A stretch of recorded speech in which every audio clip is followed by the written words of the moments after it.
আমরা প্রায় অলমোস্ট খালিয়া টপে পৌঁছে গেছি। 11 কিলোমিটার চড়াই রাস্তা ছিল এক অসাধারণ কিছু মুহূর্তের সাক্ষী। আমরা গতকাল রাতে ছিলাম খালিয়া টপের একমাত্র থাকার জায়গা আলপাইন রিসর্টে। সেখান থেকে আমরা সকাল সকাল বেরিয়ে পড়লাম খালিয়া টপের দিকে। যদিও ওয়েদার ছিল প্রতিকূল, চারিদিকে মেঘাচ্ছন্ন পরিবেশ, কুয়াশা, ঠান্ডা হাওয়া, আর দূরে দেখতে পাচ্ছিলাম হিমালয়ান পিকগুলো একটু একটু করে উঁকি দিচ্ছে। দেখুন আস্তে আস্তে কি সুন্দর পিকসগুলো খুলছে, যদিও বৃষ্টি পড়ছে ঝিরঝির ঝিরঝির করে, আর ধীরে ধীরে সমস্ত পিকগুলো কিন্তু খুলছে, মানে একটু একটু করে দেখা যাচ্ছে। অতটা পরিষ্কার নয় যেটা আমরা মুন্সিয়ারি থেকে দেখেছিলাম গত পরশু। আজকে মেঘ, মানে মেঘে ভর্তি, কিন্তু এই উঁচু থেকে বুঝতে পারছি যে পুরো 180 ডিগ্রি, মানে এই পুরো এরিয়াতে সমস্ত পিকসগুলো রয়েছে। কিছু পিকস রয়েছে তিবেটের, কিছু রয়েছে নেপালে, বিভিন্ন দেশের পিকস এখান থেকে দেখা যাচ্ছে। আস্তে আস্তে খুলছে, আমি জানি না ক্যামেরা আমি দেখাতে পারছি কি না, বাট ধীরে ধীরে রিভিল হচ্ছে এবং একটা অদ্ভুত অদ্ভুত ম্যাজিক্যাল এনভায়রনমেন্ট এখানে তৈরি হয়েছে। যদিও বৃষ্টি হচ্ছে, কিন্তু তা সত্ত্বেও একটা অদ্ভুত ভাইব আমরা এখানে ফিল করছি। আমার চ্যানেল দেখতে থাকুন, সঙ্গে থাকুন খালিয়া টপ থেকে, আর আশা করি ভিডিওসগুলো আপনাদের ভালো লাগছে। এই জায়গাটা দেখুন, এখানে লোকালরা এসে পুজো প্রার্থনা করে। খালিয়া টপ ওই ওপরে, মেঘ ঢেকে গেছে এবং একটা পুজো পাঠের জায়গা এটা। Wow, it is getting mistier here, clouded everywhere. Look at the scenes here. Oh, wow, we are almost there in Khaliya Top. অসাধারণ কিছু দৃশ্য। এখন আমরা এটায় শেল্টার নিয়েছি, আপনাদেরকে দেখাই। এটা আমাদের একটা ন্যাচারাল শেল্টার। আমাদের যে শহরকেন্দ্রিক জীবন, সেই জীবনে যে ধরনের আমরা জটিলতাগুলো ফেস করি বা জটিলতাগুলো আমরা প্রত্যেকদিন দৈনন্দিন জীবনে পাই, এখানে এসে বসে যদি আপনি কিছু সময় কাটান, ডেফিনেটলি সেগুলো থেকে আপনি কিছু সময়ের জন্য ডেফিনেটলি মুক্ত হবেন। আরেকটা জিনিস বলি, এসব জায়গায় আপনি যখন আসবেন ডেফিনেটলি গাইড নেবেন। আমরা তো ধরুন বিভিন্ন জায়গায় ঘুরি, তো সেই অর্থে আমরা জানি এই জায়গাগুলো কীরকম হয়। আমরা সেই হিসাবে বা সেইভাবে আমরা চলে এখানে পৌঁছেছি আজকে। আপনারা গাইড রাখবেন, কারণ আলপাইন রিসর্ট থেকে নিচে প্রপার্টি থেকে এটা কিন্তু এই জায়গাটা অলমোস্ট 4 কিলোমিটার, এবং এটা কিন্তু পুরো আফিল ওয়াক। এখন যদিও প্লেন, মাঝে মাঝে প্লেন, এই মিডোসটা প্লেন, আবার কিছু জায়গায় যে আফেল, কিছু জায়গায় ডাউনহিল, মানে এই জায়গায় একটা হারিয়ে যাওয়ার কিছু মুহূর্ত আসতে পারে আপনাদের জন্য। আপনাদের একটু সচেতন হতে হবে এই জায়গায় এই জায়গায় যখন আপনারা আসবেন আপনাদের একটু সচেতন থাকতে হবে। আরেকটা জিনিস, সেটা হচ্ছে যে এটা আমার ধারণা হিসাবে, অল্টিটিউড মিটারটা এখন নেই আমার কাছে, তবে আমার ধারণা হিসাবে 12,000 ফিটের মতো হবে।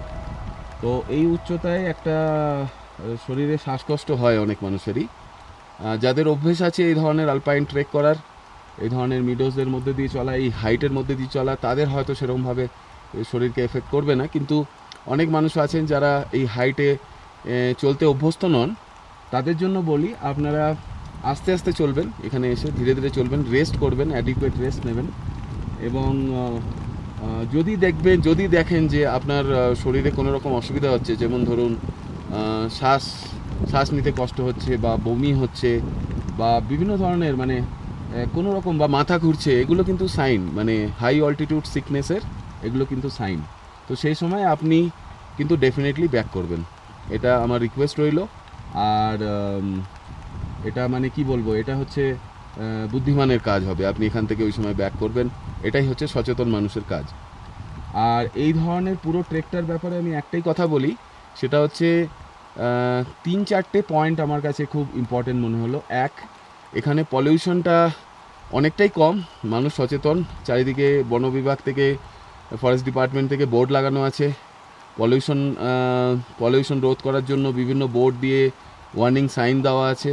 এখানে এসে আপনি ক্যাম্প করতে পারবেন না, কারণ এটা লো অ্যালটিটিউড বুগিয়াল বা মিডোস, গভর্নমেন্ট থেকে এই এরিয়ায় ক্যাম্পিং করা অ্যালাউড নয় নিচে, ওই জন্য গভর্নমেন্ট থেকে আপনার গভর্নমেন্ট প্রাইভেট পার্টনারশিপে প্রপার্টি করা আছে। 2 নম্বর পয়েন্ট আমার যেটা মনে হয়েছে, এটা কিন্তু খালিয়া টপ কিন্তু পুরো আফিল চড়াই ট্রেক, তো সেক্ষেত্রে কিছু প্রিকশনারি মেজার রাখবেন, কিছু ওষুধপত্র সঙ্গে রাখবেন, ফার্স্ট এড রাখবেন, এটা খুবই ইম্পর্টেন্ট। আর 3 নম্বর পয়েন্ট আমার মনে হলো এখানে যে প্রপার্টিটা নিচে আছে সেই প্রপার্টি কিন্তু খুবই ওয়েল ইকুইপড, আপনার হসপিটালিটির দিক থেকে ওরা ওয়েল ট্রেন্ড, খাওয়া দাওয়া, টেন্টের ব্যবস্থা, রুমের ব্যবস্থা সব কিছু রয়েছে। সো সেই ব্যাপারে আমার মনে হয় না কারোর কোনো প্রবলেম হবে এখানে। হ্যাঁ, 4 নম্বর পয়েন্ট যেটা, আপনি যখন এই মিডোজের দিকে আসবেন, মানে 0 পয়েন্টের দিকে আসবেন, তখন আপনারা কিন্তু প্রিকশন নিয়ে আসবেন, ওয়েদার দেখে আসবেন। এখন যেমন আমাদের ওয়েদারটা একটু খারাপ, আপনারা ওয়েদারটাকে ভালো করে ফলো করে আসবেন। যদি দেখেন যে ক্লাউড হচ্ছে, মেঘ হচ্ছে এবং বেশি বৃষ্টি হচ্ছে, আমার অনুরোধ এটাই থাকলো যে আপনারা ব্যাক করে যাবেন। আর এই জায়গাগুলোয় একটা বিশেষত্ব আছে, আপনারা যদি রাস্তা কোনো সময় হারিয়েও ফেলেন, এটা লাস্ট পয়েন্ট, আমি খুব ইম্পর্টেন্ট পয়েন্ট বলছি, এখানে কিন্তু পাথর দিয়ে সাইন করা আছে বিভিন্ন জায়গায়, আমি হয়তো দেখাতে পারলে দেখাবো আপনাকে। ছোট ছোট পাথর এরকমভাবে একটার ওপর একটা রাখা থাকে, এবং সেইগুলো ফলো করে কিন্তু আপনি রাস্তায় ফিরে আসতে পারবেন। সঙ্গে থাকুন, দেখতে থাকুন অপটিমাইজ ট্রাভেল বাংলা। এখন একটু ঠান্ডা হচ্ছে, মুখটা একটু জড়িয়ে যাচ্ছে কথাটা, আশা করি বুঝতে পারছেন আপনারা, পরিস্থিতি এখানে একটু প্রতিকূল, ঠান্ডা হচ্ছে, বৃষ্টি হচ্ছে। সঙ্গে থাকবেন, আর আশা করি আমার এই পুরো ট্রেকিংয়ের সিরিজটা আপনার ভালো লেগেছে। যদি ভালো লাগে ডেফিনেটলি কমেন্ট করবেন, নিচে কমেন্ট সেকশানে আপনাদের অভিজ্ঞতাগুলো শেয়ার করবেন, আপনারা আরও কী কী জায়গা দেখতে চান সেটা জানাবেন। আর একটাই অনুরোধ, যে নতুন যারা ভিউয়ার, আমি দেখছি অনেকেই আপনারা সাবস্ক্রাইব করছেন না, দেখছেন, আপনারা যদি সাবস্ক্রাইব না করেন আমাদের জন্য একটু মুশকিল হয়ে যায়, কারণ এটা মানে আপনাদের হেল্প আমাদেরকে অনেক দূর নিয়ে যেতে পারে, অনেক দূরে আমরা অনেক জায়গায় পৌঁছতে পারি, আপনাদের জন্য অনেক নতুন নতুন যে জিনিস, নতুন নতুন প্রাকৃতিক জায়গা, মানে যে জায়গাগুলো প্রকৃতির একটা অদ্ভুত পরিস্থিতি সৃষ্টি করে, সেই জায়গাগুলো দেখাতে পারি। কাজেই সাবস্ক্রাইব করুন, লাইক করুন, শেয়ার করুন। ওই দূরে দেখুন এক শেপার্ডের দল দেখা যাচ্ছে, খালিয়া টপ থেকে এক অসাধারণ মুহূর্ত। যদিও বৃষ্টি পড়ছে কন্টিনিউয়াসলি, আমরাও হেঁটে অনেকটা উপরে চলে এসেছি, আমার মনে হয় আনুমানিক 11,000 ফিট মতো হাইট হবে। আর দেখুন শেপার্ডরা কীভাবে নিজের জীবিকা নির্বাহ করে এত এত উঁচু জায়গাগুলোয়, এই ভ্যালিগুলোতে। দেখুন আপনারা, ওই যে শেপার্ড, ওই টেন্টটার মধ্যে শেপার্ড থাকছে এবং ওনার ভেলাগুলো এখানে। অসাধারণ এক দৃশ্য খালিয়া টপ থেকে, চারিদিকে মেঘ, শেপার্ডের দল, আর এইটা হচ্ছে খালিয়া টপ। আমরা এখান থেকে ব্যাক করছি, প্রতিকূল ওয়েদারের জন্য আমরা আর এগোচ্ছি না, আবহাওয়া খুবই খারাপ, বৃষ্টি হচ্ছে, চারিদিকে মেঘ দেখতেই পাচ্ছেন। তবে এই শেপার্ডের লাইফ, মানে ভাবুন কত প্রতিকূল পরিস্থিতিতে এরা থাকে, এবং এরা ভেড়া পরিচালনা করে, ভেড়াদের রাখে। একবার ভেবে দেখুন, এখানে এরা ভেড়াদের নিয়ে আসে, নিচ থেকে নিয়ে এসে এরা এখানে রাখে বেশ কিছু সময়। এখানে যে পৌষ্টিক ঘাস, মানে এত পুষ্টিকর যে ঘাস, সেটা ভেড়ারা খায়, খেয়ে ভেড়ারা আস্তে আস্তে নিচের দিকে নেমে আসে। যত ঠান্ডা আসে ওরা আস্তে আস্তে নিচের দিকে নামতে থাকে। ওরা আরও ওপর থেকে ওরা এখন এই জায়গায় এসে ক্যাম্প করেছে। আর আপনারা হয়তো দেখতে পাচ্ছেন ভেড়াগুলো, মানে যে শিপ যে হাড়টা আছে সেটা দেখা যাচ্ছে এই এরিয়ায়, আর শেপার্ডের ট্রেনটা দেখা যাচ্ছে। একবার ভেবে দেখুন কিরকম জীবন ওদের। এখানে না এলে বোঝানো খুব মুশকিল কিরকম জায়গা।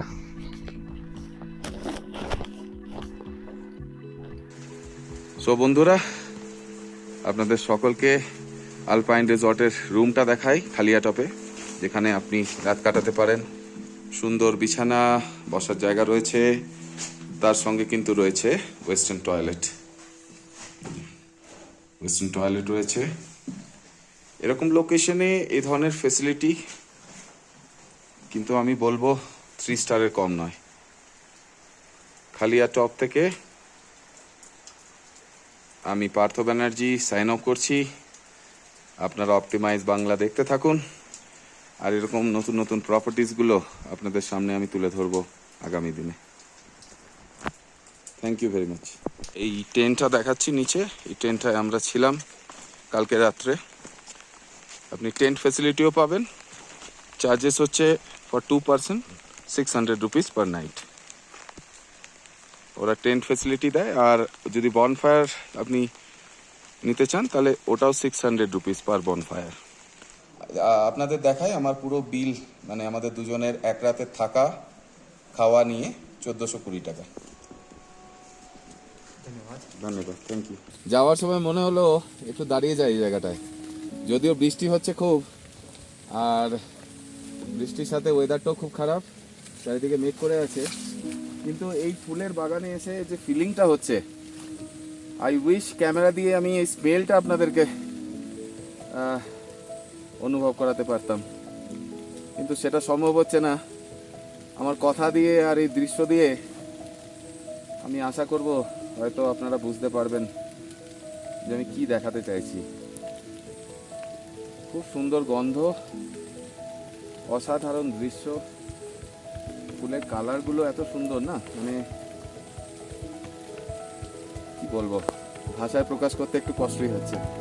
সাদা ফুল কি সুন্দর দেখুন, চারিদিকে শুধু ফুল ফুল আর ফুল। How was your trek? Very good. You are from? I'm from Khatima. Khatima. Okay. And what makes you do this trek? Like, why you are doing this trek? Because of peace, time, Uh-huh. and the nature is loving. Yeah, absolutely. It heals Yeah, it from is, inside. Actually. So you how long it took from here to reach? Actually, we didn't went to Khaliya Top properly. We just went to resort. Okay. And after the resort, it was something 3 kilometer more. 3 kilometers more. Yeah. Okay. So how long it took from the starting point to reach? Actually, we are girls, so we got so tired, and we took time across, I think, 2 to 30 hours. 2 to 3 hours. Yeah. Okay. 2 से 3 घंटे में आप पहुंच गए. हाँ. अच्छा. और उससे भी कम हो सकता होगा. बिल्कुल बिल्कुल. आपका नाम क्या है? मेरा नाम नेहा बसेरा. नेहा बसेरा. Yeah. नेहा, मेरा चैनल का नाम है optimize travel vlogs. Okay, optimize optimize travel vlogs. travel vlogs. Yes. Okay, I will. It will come. It will come Okay, there. okay. Thank you. Thanks Thank you so much. Thanks. Optimize travel vlog. Okay, thanks. Thanks.